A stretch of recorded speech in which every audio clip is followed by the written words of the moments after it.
களவாணி திரைப்படத்தில் அப்பாவி பெண்ணாக நடித்து தமிழ் சினிமாவில் அறிமுகமானவர்தான் நடிகை ஓவியா.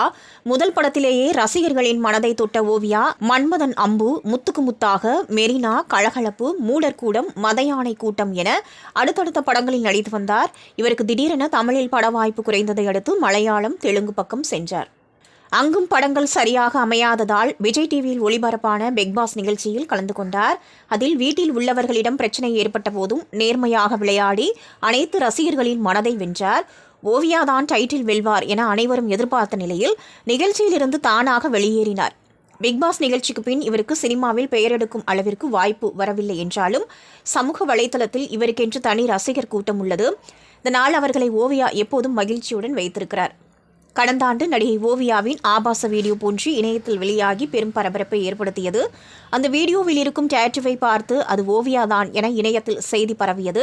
இதற்கு பதிலளித்த ஓவியா, அந்த வீடியோவில் இருப்பது நான் இல்லை, மார்பிங் வீடியோ என்று மறுத்ததோடு மட்டுமல்லாமல் இதுகுறித்து புகாரும் கொடுத்தார்.